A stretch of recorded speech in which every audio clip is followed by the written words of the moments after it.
Kim Chiu sinama ang kanyang ate Lakem sa photoshoot. Argus kulot at Chelsea endorsers na. Nakita si Kim Chiu, ang Chanite princess, sa isang photoshoot kasama ang kanyang kapatid na si Lakem. Sa isang post mula sa staff ni Kim, makikita ang mga paghahanda ng aktres sa kanyang dressing room. Hanggang sa ngayon, hindi pa matukoy kung anong produkto ang iniendorso ni Kim sa kanyang shoot. Sa kanyang Instagram story, ibinahagi ni Kim ang ganda ng kanyang ate Lakem, na tila nagbigay ng inspirasyon sa marami. Samantala, nakatanggap naman ng magandang balita ang mga batang kaibigan ni Kim sa It's Showtime, sina Argus, Kulot, at Chelsea. Ipinahayag ng Purple Hearts ang kanilang bagong mga endorsement, na nagbigay ng kasiyahan at mga pagkakataon para sa mga bata.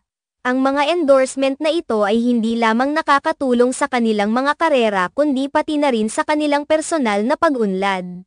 Ang mga proyekto at endorsement na ito ay nagpapakita ng pagsusumikap at talento ng bawat isa, lalo na sa larangan ng entertainment. Isang magandang pagkakataon ang mga ganitong proyekto upang mapalawak ang kanilang abot at makilala sa mas malawak na audience.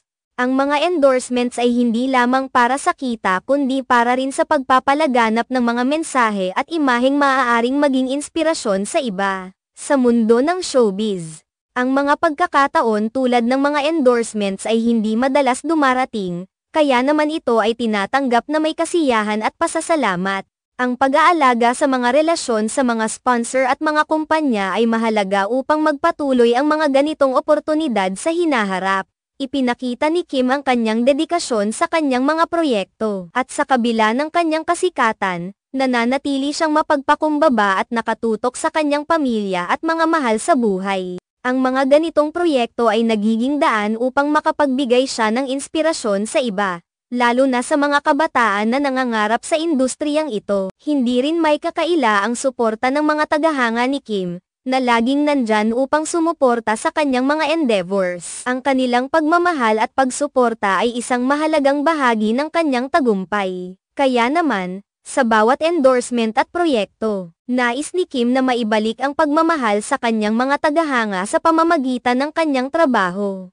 Habang patuloy na lumalago ang kanyang karera, ang mga bagong endorsement ay tila isang magandang simula para sa mga bagong proyekto at hamon na darating. Lahat ng ito ay nagpapakita ng kanyang kakayahan bilang isang artista at ang kanyang hangarin na patuloy na umunlad sa kanyang napiling larangan. Ang pag-aalaga sa kanyang pamilya at mga kaibigan ay isa ring pangunahing prioridad ni Kim. Kasama ng kanyang ate Lakem, ipinakita nila ang halaga ng pagkakaroon ng matibay na ugnayan sa loob ng pamilya. Sa bawat hakbang na kanyang tinatahak, dala niya ang mga aral at suporta mula sa kanyang mga mahal sa buhay. Sa huli, ang mga bagong endorsement at proyekto ay hindi lamang nagdadala ng bagong oportunidad, kundi nagiging pagkakataon din para sa personal na paglago at pag-unlad. Ang kwento ni Kim Chiu ay isang patunay na sa kabila ng mga pagsubok at hamon, ang determinasyon at suporta mula sa pamilya at mga tagahanga ay makakatulong sa pagtahak sa landas patungo sa tagumpay.